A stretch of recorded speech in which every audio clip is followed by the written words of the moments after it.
Okay, hello everyone. Welcome back to the Sign Up videocast series. I'm Madeline Johnson and I'm Sign Up's content and community manager. Today I'm talking with Maddy Osman, who I've spoken to before and I already know is an expert on all things content writing, writing for SEO, writing for people, writing to do writing that people will love. So yeah, I'm really excited to have her back to talk about how things have been changing in the past year or so now that it seems like tools like ChatGPT and other AI powered writing tools are everywhere and being used by everyone. So yeah, Maddy, how about you kick us off? Tell us a bit about yourself, what you've been up to, and yeah, how you've gotten into the content writing and SEO space.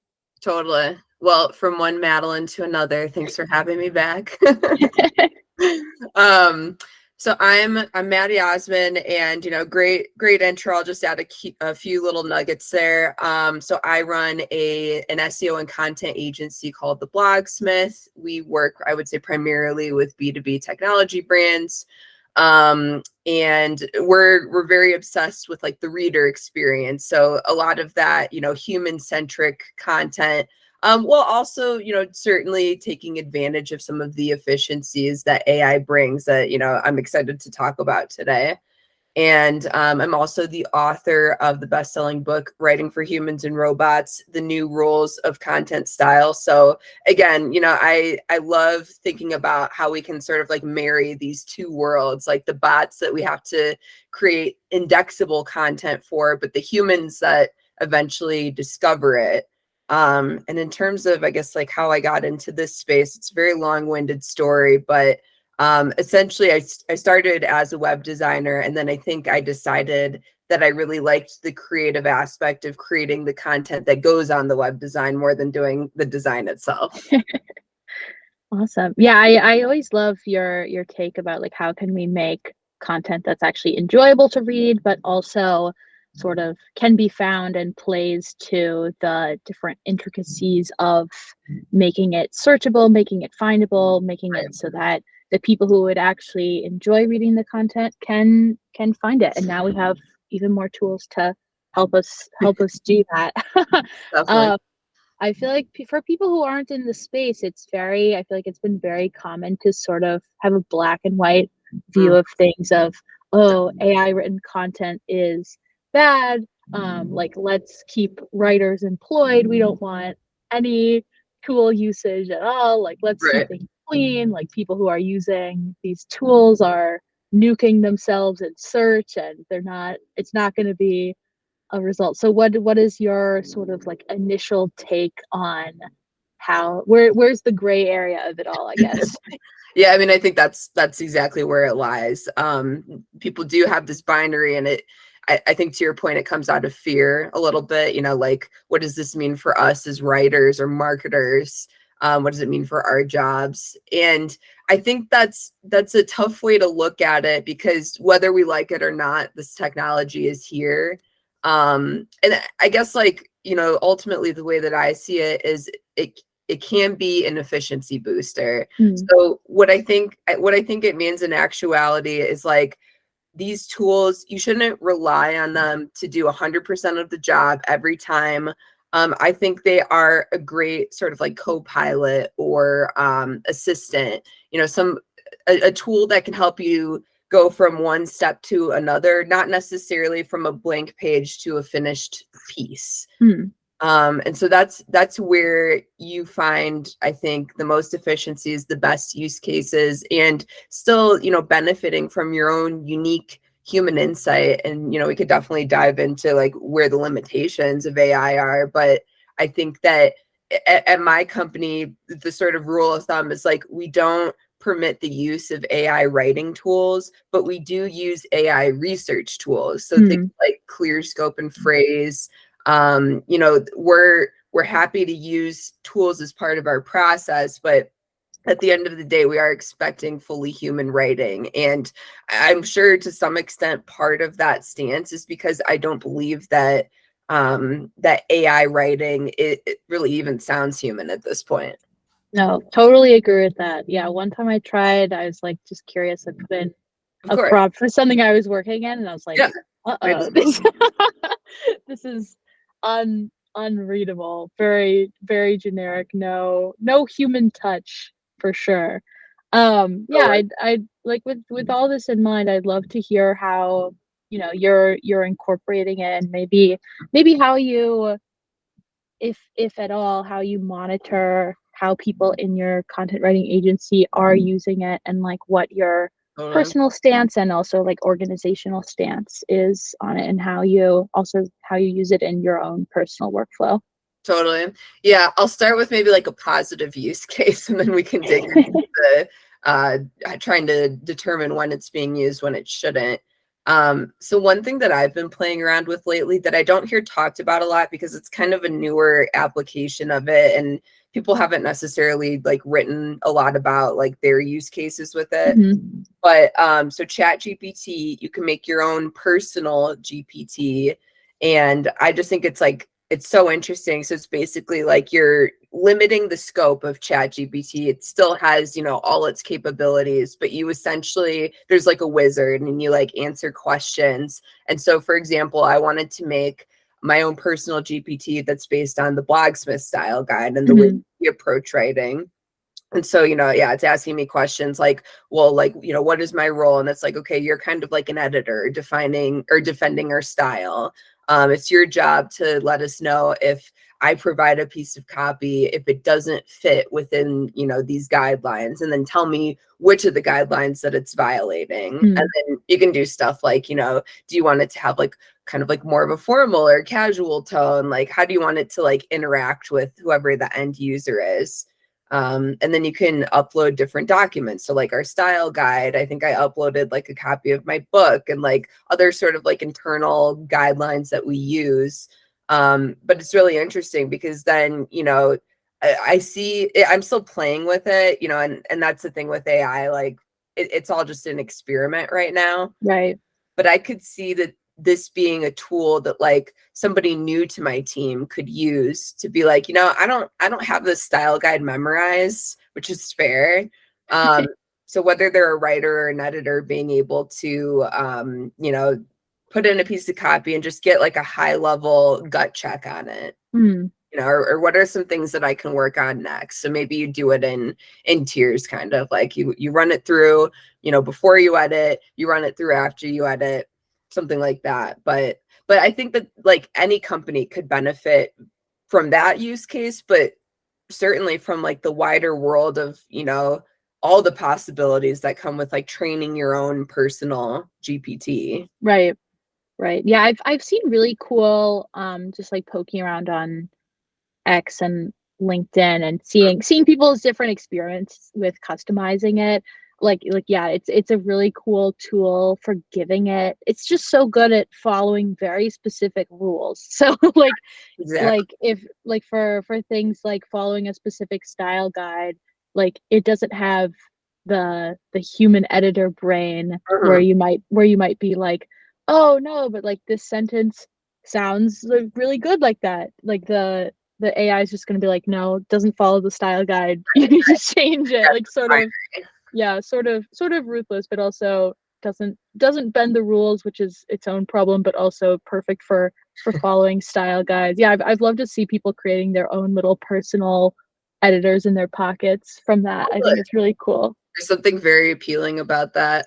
And another one that's again sort of like content style, but also SEO is I created another personal GPT, and it's like our how we talk about SEO bot. Mm, And so we have a lot of internal guidelines that we give our writers because when we write about SEO, we want to approach it, carefully and authoritatively. So it's things like, for example, we don't want to use the words or the acronym SEO and then optimization after it because it's basically mm, double optimization at the right. point. Or it's things like when we're talking about ranking in search, it's really about ranking in relevant search. We don't want to rank in just any Right. search.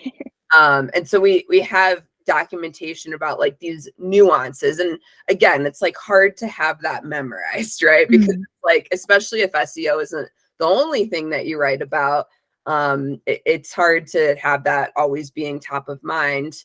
And so again, it's like the same idea as that style guide, but it's like, okay, check out this copy. Like, have we represented our approach to writing about Right. SEO correctly? So yeah, you could do it industry specific, you could do it brand specific, tons of potential use cases. But I do want to touch too on what you were asking about. Well, how do you detect if your policy is no AI writing, then how do you enforce that? Right. So it's definitely an interesting conundrum because there are these AI detector tools. Content at scale is one, originality is another. And I thought that ChatGPT, that you could ask it, hey, did you write this? Because I've seen other people doing that, and then it seems to respond in kind, whether it's it or not. But I saw something on OpenAI's like FAQs or something the other day that said that ChatGPT is just making up the answer to that question. So that's Oh, no that's so funny. longer an accepted way to do it, just for the record. So good to know. But so these AI detectors, I mean, I think the role that they serve in my company is just to raise a red flag. It's not definitive, and I don't know if they ever will be, because we have all these different tools at hand, not just the AI writing tools themselves, but tools that will respin existing Mm. text. So whether you wrote it or AI wrote it, once you respin it, you're making it that much more ambiguous. So that being said, what my editors have done is put together like different sort of situations in writing where things come Mm. across and they sound robotic, or they don't sound, human. There's something about them that's just not connecting. And so it's a little bit of like using those AI detector tools, not to find AI writing, but to find robotic sounding writing, Yeah. and then Yeah. having a process to correct for it. And I think one thing that's worth saying, especially for any people who work with writers, is I don't think it's very productive to accuse somebody of AI writing, even if that's definitely what they did. I think it's better to say, I ran it through a tool and this is what I found. Like, do you have any commentary on that? Or maybe what's most productive is to just say, can you fix this text so it sounds more human, and then Right. resend it. But yeah, Yeah. at this point, it's not very productive to just outright accuse somebody when the tools themselves are flawed. Mm, exactly. Yeah, I really like that approach to it too, which is you're not on a like detective, like, is this AI? Like, let's punish the writer, but Right. it's more about the quality and the tone of the writing, and you're bringing it back to what's important. Like, it's not impossible for a non-human tool to write a good sentence that people will love, but Totally. it's also not impossible for a person to write something that sounds like it was it read Generated. 10,000 articles on the same topic and then generated one statement that summed all of them up, like Right. very, Core very robotic. processes, honestly. So, yeah, yeah, and it's always been it's always this problem for content writers and editors, like, how do you make something connect? How do you make it Right. land? How do you make it feel like a person is writing it so that the reader will enjoy it? And that, continues to be the problem. It is, yeah. And I think like one thing that I think is a really cool use of AI, where it uses your own text. I talked about like respinning existing text. And so there's a Mm, tool called WordTune, where that's essentially what it does. You write something and then, you read it and you're like, something's just off about that. Like I want it to sound better, clearer, but I've got like a brain block. And so what's really great about that tool is you highlight the text, like in Google Docs. They also have their own, proprietary editor, but you highlight it and it gives like, 10 suggestions of things you could change, whether mm, it's like synonyms, whether it's like reordering the structure, whether it's like introducing some new concepts. And then it has other tools where you can shorten and lengthen, you could change tone. I think that's a really excellent use case of AI, because it starts with your own text, and right. it's just a matter of piece. You're not trying to change the whole document. You're saying this one sentence, I could use a little bit of help with, and who couldn't, every once in a while. No, exactly. Yeah. Once you're in it, you get a little bit too, your blinders are on, and then you don't you don't know how to fix it. Yeah, it's interesting to see people's varied reactions to different like AI writing tools, because things like similar things have been around for a while. Like someone pointed Especially out to like me that content world. right, yeah, like even pretty mainstream tools like Grammarly have been around Mhm. forever, but that's like a similar type of writing tool. It can tell It is. you when you have a grammar mishap, or like if something's worded a strange way, or to rephrase something to make it sound more professional. It's like basically the same the same thing.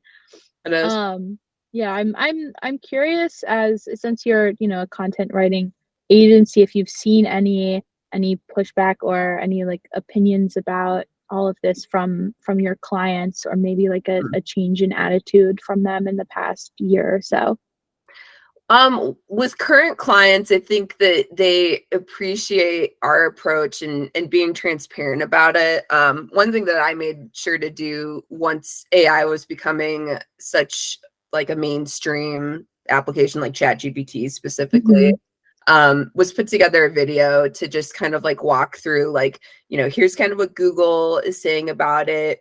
Here's like how we're like looking out for it, Mm-hmm. testing for it, correcting for it.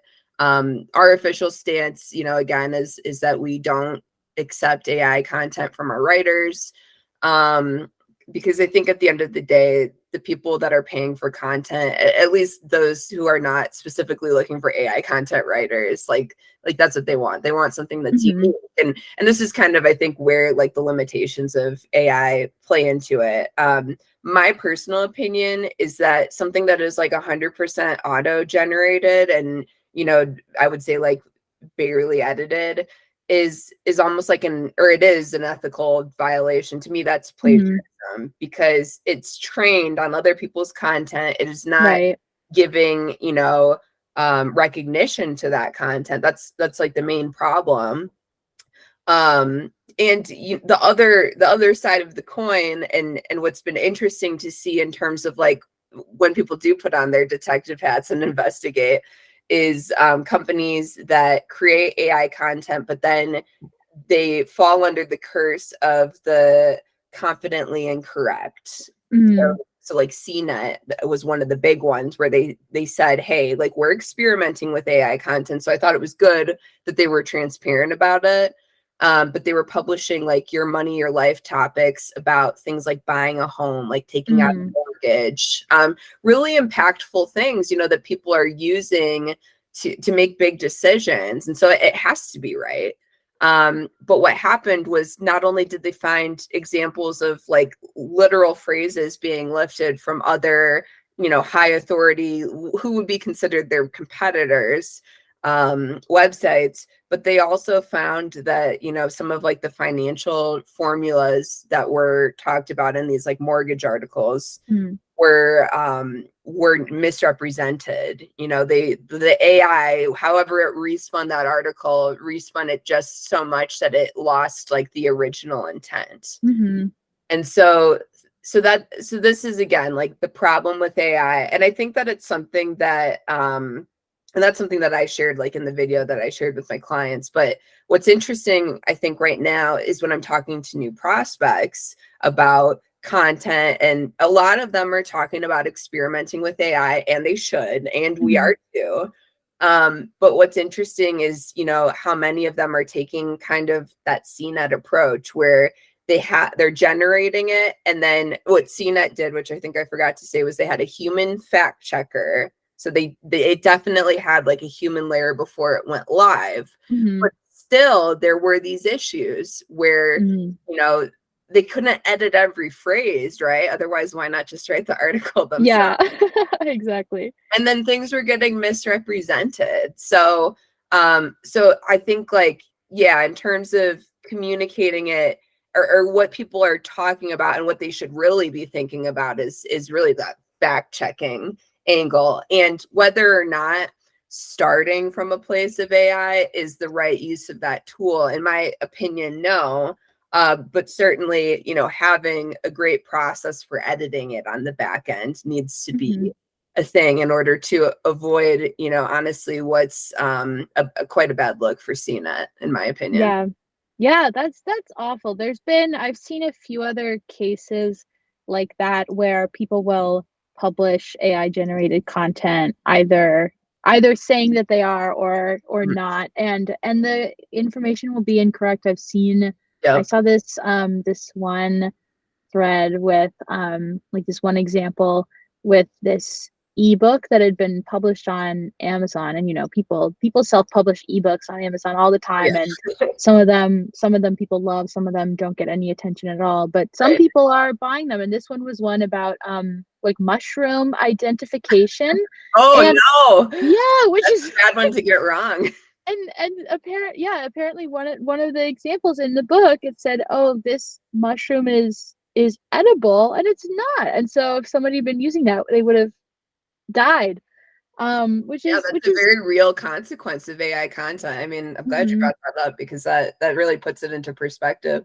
Yeah, it's scary because people I think are used to taking things at face value, especially when it seems like it's from a reputable source. Like you don't go looking for ebooks about a topic you're interested in and assume that's wrong. You And it's not um our job as the reader to fact check it. I think that as content creators, we owe our readers a duty of care. And so, mm, like, even within our style guide, like, I was just talking about this the other day, but like thinking from a journalistic point of view and people publishing statistics, like, you always want to go back to the original source because you don't mm, know if the person who's quoting it has unintentionally misrepresented it. And so you don't want to spread that misrepresentation, right? You have to kind of do your own like original research to get back to the real statistic. And again, I mean, it's hard, right? Like it adds another layer mm. onto, whatever you're doing. And probably in like B2B tech, the stakes are a lot lower than like misidentifying. It's not life or death. But still, like, I think Yeah. that is the duty we owe the people who read our content. Right. It is very true. It kind of reminds me like going back to school when we were first learning how to use the library and write essays. They would always talk about like first person sources versus second person sources and things like that. And yeah, even if you're just writing an article about content writing statistics, Right. like it makes a difference in going back. You shouldn't just read another person's article and take that statistic. You should Right. like go to the source of it. It's really funny how things can get sort of telephoned around the internet, and then suddenly it's a complete misrepresentation. I saw something really interesting and quite insane. I don't know if you've heard, like, it's a very common statistic that's thrown around about people's like attention spans Oh, the being goldfish. shorter. Yeah, and like, oh, like our attention spans used to be 7 seconds and now they're 3 seconds. And the original source of that statistic is like a very small internal study from Microsoft or something, where they did like maybe a study of less than 50 people, and it was about where people's eyes were going on, Google Docs or like Yeah, on very Microsoft Word. specific. Yeah. Like a super specific use case, and then not that the end result was wrong, but it's not necessarily right either. And then people cite that all the time, and they have no idea it's just from some internal meeting, which is Yeah. insane. No, it like begs the need for like a study design literacy class. I don't know. I took something for my marketing degree. We had to take, I don't know if it was called marketing statistics, but it was something about, yeah, like how you Mm, design like surveys and things like that so that they're like actually representative, and so that like you could actually like take things away from the results that you get. And it was really eye-opening for me because it was just helping me to understand like how much, first of all, you could like lead people to a bias, but also, yeah, that like the data that you create, there are certain standards that must be present for it to be quotable and usable. And that reminds me too, I had used some stat and it was about, I'm going to get it wrong, but it's something like, visuals communicate things 60,000 times faster than text. And I'm sure like anyone who watches this has probably heard that at some point. And I got this email from like a professor or something who was like, that's been debunked and here's why. He was like very passionate about it. And like, I get it because he probably sees it so often. And he's like, why are people continuing to spread this? And like, it sounds good to us, right? It's like, oh yeah, we can agree that visuals communicate information quickly, but I don't know if it's fair to say that it's 60,000 times more quickly. Right. No, it's funny how things get so mistranslated. And I like that he reached out to you to try to correct it. I feel like the internet needs people like that, like the people who go around trying to correct stuff. But obviously you can't reach every corner of the internet and everybody who cites that one thing. Once it gets out into the world, it just sort of snowballs from there, unfortunately. That's true. Although maybe he could make a bot. Yeah, honestly, maybe he could. Save the text and then have like an auto email just ready to go. That would be a good use of AI. That would be a great use. I always like the different bots on Reddit. Most of them just do silly stuff, but I like the one who the haiku bot I think is the best one because somebody will say something, ridiculous as per usual, and then the haiku bot will be like, I hate this meme. Like, right. It's the best. Some really like good haikus you would have never heard besides nowhere else on the internet. Yeah. So I'm wondering if you're seeing, like, in light of the way that things are changing and like information is spreading, people are using statistics everywhere, people are just, maybe not doing their due diligence. Do you see like a shift in the way that people are approaching content writing and publishing stuff on the internet? Like, do you think there's going to be a movement to be more rooted in integrity and quality and good research, or do you feel like it's moving towards the like, let's pump out as much stuff as possible? I think this is where it goes back to that binary. We're going to have both sides for sure, because I think that how I think about content is like, it's always been important. Content marketing in some way, shape, or form, or even outside of marketing, content creation has always been like a fact of life, as pretty much as long as we've been a species. I mean, we've had cave drawings, right? We've had early periodicals. So it's always going to be important to be able to put together something that makes sense and that clearly communicates. And AI may be able to help us do that over time as it gets smarter. Perhaps, again, as you limit it with, one of those personal GPTs or something like that, to focus like on your company and like your guidelines and your standards and your body of work. But yeah, I mean, it'll be interesting to see kind of what side people take, I guess, because that to me helps me decide if they do have integrity. Because at the end of the day, again, I do see auto-generating something completely, without interfering with that in some way as being an ethical issue, because of the creators who have paved the path to get there. I guess one way I think about it too, from the perspective of people who are worried about AI taking their jobs. Obviously, the news publishing industry has undergone many transformations and changes. Even since like we were little kids. Right. Print is essentially dead. I still get a couple magazines in the mail, and try to read them when I can, although it's hard. But I do like that experience of like, going through the glossy pages and just like sitting down, in a nice chair and reading. And I think that people will always appreciate those that take time to put together a good story that Hmm. comes from them, that's not generated and pieced together from other people's experience that they don't actually empathize with. And then again, as it comes back to like publishing and news journalism, like art direction, I think is something Right. that AI it could get there, but I don't think it's there yet. I mean, the things that I've seen generated from AI, some are really interesting, but some are just like really weird.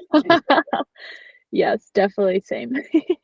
So that's kind of where I'm at. I think there's always going to be a place for people who have this like human driven skill of art Mm, and of storytelling and bringing it together in, an interesting content piece. And I think that that's something that I don't know if AI is ever going to touch that in totality, because it does fundamentally involve uniqueness, which AI fundamentally doesn't have. um yeah, I think that's what we will always bring to the table. right, right. I totally agree, and I'm definitely seeing a shift, not only in the content I'm reading, but also in, like magazines, online periodicals, videos that I watch on Mm, YouTube or like short form videos. I feel like there's definitely a shift towards people wanting and craving this more like storytelling, more artistic, not just someone pushing products or giving advice, but like a story behind it and a real experience behind it. yeah, yeah, we crave it now since everything else is starting to feel so flat and the same. So Mhm. yeah, there's a real Right. opportunity there, I think. Exactly. I am curious where you think, because obviously, like whether people go the way of the like quantity, let's beef up our website, let's make a bunch of AI generated pages, or let's just make as much content as we can without totally ruining our website, versus let's stick to our guns, have like research, have fact checking, have Mm, some assistance by tools. I think the way that that's going to go is heavily dependent on the way that the search platforms are functioning, because if like based on what they prioritize, it's going to change what right, people prioritize. So I wonder if you've seen any changes based on, I know there's been some various Google updates, and obviously there's different ways to search, like with Google bar, like with Barn and stuff right. like that. So yeah, I'm wondering if you've seen any significant changes or like any predictions for where that's headed. Sure. Well, I'll start with something my husband said the other day, coming from outside the industry, that I thought was interesting. So he's an engineer and he was like, I don't know, looking up like product manuals or something. Mhm. And he was talking about how, like, in his industry, so much of the SERP landscape is AI content at this point. And to me, I think the reason is because the competition there is less than like in B2B tech. There's less of that type of content, so it represents a greater opportunity for Mhm. people to sort of use what exists, repackage it with AI, and then publish their own version. Like it's probably pretty easy to rank in that case. Right. And the payoff is kind of high then, right? Because it's like the reputational hit they may not have realized yet, but at this point it's working, it's ranking, it's probably driving people to their website. Mhm.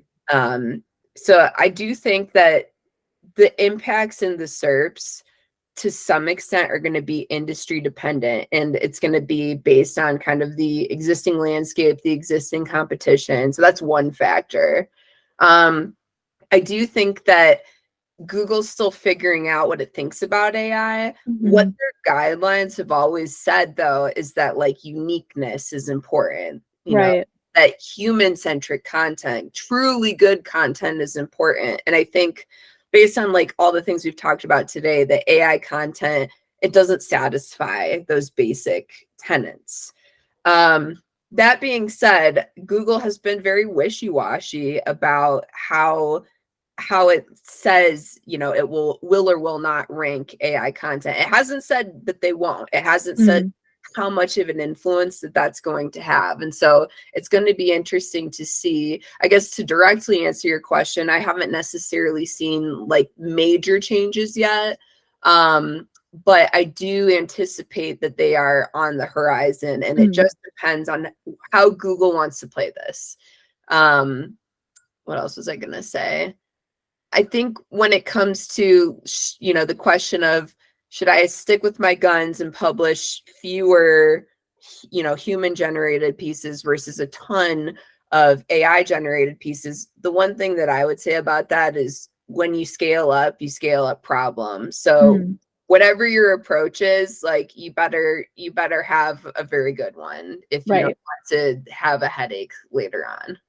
No, that's exactly true. Yeah, and it will be interesting to see how Google does it, because I know that they've been like, just based on search and what I've been following, they want there to be good content for people who are searching, because you don't want to go onto Google and you search for something and the first article you click on is terrible. But also, they are, at the end of the day, they're a business and they make a lot of money from ads. So I'm curious to see how they're going to balance, because they've done the helpful content update and a bunch of things in that vein. So they obviously want to see people with more authority and not just any old website publishing any old thing from anyone.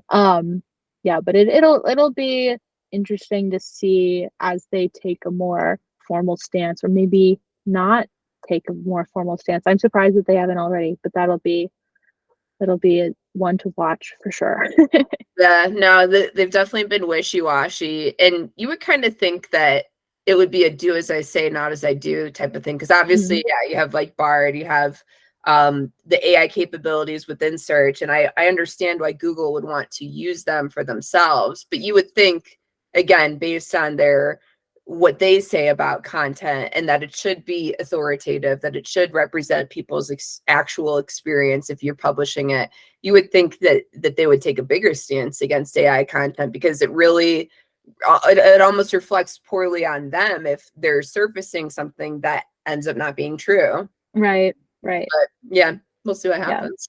Yeah, exactly. Yeah, I'm curious, like circling back to this sort of play, if you publish something, that's AI generated, it's basically plagiarism. I know that there have been a lot of people, like creators, like content writers of all kinds, who've been worried about their own content being used and plagiarized. I'm wondering if you do anything to, I don't know if there is anything you can do at this point, but are are you seeing that there might in the future be ways to protect things we're producing, or is it just like open feeding on the internet?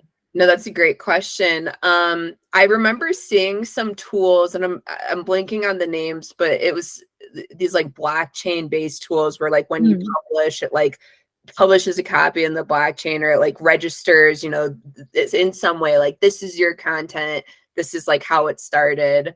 And it kind of, to me, is a similar concept to like Wayback Machine, except for you're doing it yourself. You're creating your own database and log of that. So I guess to answer your question, like, there are tools where you can at least stake your claim, and say, like, this was definitely mine at this time. Here's examples that I'm seeing in this article that's really similar. I think it's kind of a manual process, though. Like, if another human copied it, you would probably go through a very similar approach again, unless you created maybe some sort of bot. Maybe that is a programmatic thing that somebody could do. Yeah, sort of like a AI plagiarism detector.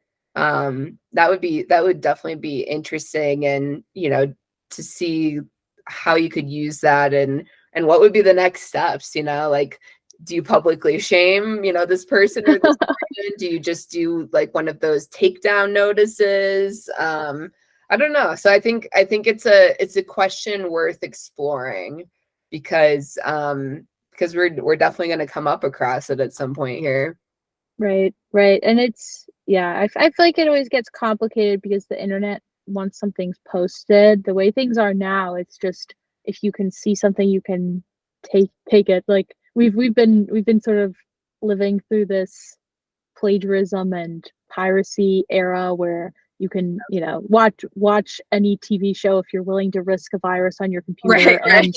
and like, copy and paste what anyone says and play it off as your own. And there's not really Yeah, any, get away with it all yeah, the time. there's not many repercussions. So it'll be interesting to see what actually ends up happening, because I think it is something that, I mean, yeah, a lot of creators are worried about, and is top of mind as people keep. I saw something about Google Docs, and people were proclaiming, "Stop using Google Docs. They're sharing everything you write with AI." And I saw a bunch of people Even AI. on I I saw a bunch of people who were like, like my novel's on there. Like someone's gonna see, like things like that. I think it's just not well understood, but people are very scared of getting their, private, or things they've created shared with the world without being credited, which is sort of always Yeah. the problem for online creators anyway. And now it just feels like it's going to be exacerbated a bit, which is definitely needs a solution. Yeah, no, that's an interesting one. And I think it's a good use case for like always reading those terms of service updates, at least skimming them.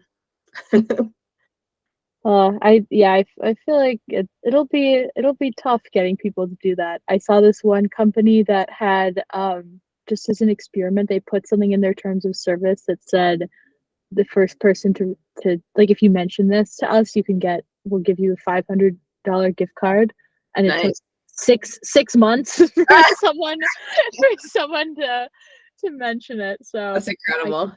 can But sad, yeah. um yeah, I mean, yeah, AI generated content as a whole isn't necessarily so new. Like these language learning models have been Mm, around for a while, and right, different tools have been utilizing them for years. But the broader availability has just been in the past year and a half. I think right. ChatGPT was made public in like the end of 2022, so not even a year and a half. So Yeah, no, it's um crazy. thing things are changing fast. I wonder if you have any, like, how are you staying informed, and how do you decide what to pay attention to and what to ignore? Because I do feel like if you get too tuned into it, it can be very overwhelming. But also, Yeah. as an agency owner, as a content writer, you want to be at the forefront and not fall behind. So I'm wondering what your approach is to that. Sure. Yeah. I mean, I think that the best thing anyone can do, since we're all novices, because it's new, not because we don't lack the ability to sort through it, but because it's been commercially available for such a short amount of time, Mm, is really to learn from other people and how they're playing with it. So, like for me, it's seeing what other people are doing, especially on Twitter, now X, and like people's newsletters that talk about automation. right. There's a little bit of crossover into like the no code world, and like how people are using specific tools that might have their own AI built into them, or things like Zapier, where you can connect AI tools to other tools that you're Mm, using. So I think that's how I'm approaching it right now, is to really just be like a student of other brilliant minds, like to learn from people who have played with it and have, come out with, whether it's this works or it doesn't, but just like it's a nice jumping off point, versus completely coming up with ideas on my own. I think the thing about AI is that there's so much you could do with it that it is right. overwhelming. So I kind of want to start within the bounds of what other people are doing and then adapt it from my use cases from there. Mm. No, that's a good point. And I feel like that's the fun part of the internet, is that you can It is. see people doing their own experiments, and a lot of people are very open with Mm-hmm. what they're doing, since it is new, so they can't say come see my AI like master class. Right, You right. have to pay pay for it, but people are just having fun with it, figuring out what works, posting it casually, and if you find it, you can learn from it, which is great because it's if you try to approach it yourself, I feel like it is a bit overwhelming, especially as there are so many tools and so many experts and so many people doing different things. 100%. Yeah. So I just have one last question, and I'm wondering, given what we've talked about, what you're pursuing now with all of this, and what you've experienced in the past year or so, like Mhm. what do you envision will be sort of the future of content writing with all of this new technology, or where do you maybe see it headed already? Yeah, no, that's a great question. I think for me personally, it's it's kind of like a reminder to not put all your eggs in one basket. So like Mm, traditionally my company has been known as being really good at like blog posts, whether that's short form, long form, pillar pages, whatever.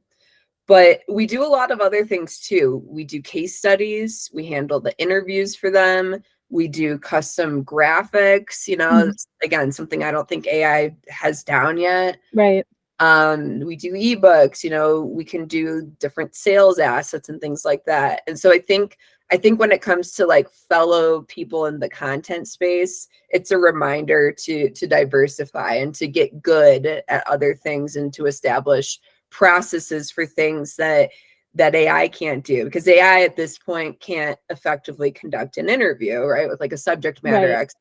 And maybe it could get there, but I don't think it's set up for that yet. Um, for the industry as a whole, it's murkier because again, it really depends on how Google is going to approach how they rank content, whether it's Mm, human created, AI created, or maybe a blend of both. So again, I think it's important to diversify and to not always rely on Google being the only way that you're bringing in traffic, but being really purposeful about cross promoting these assets you create across your own channels, across other channels that represent your target audience. right. Yeah, trying a lot of different types of marketing and content marketing initiatives. I mean, we're still planning to optimize for Google, and at the end of the day, to prioritize indexability so that Mm, whatever search somebody's using, and it could be AI, that it's at least findable. So, mm.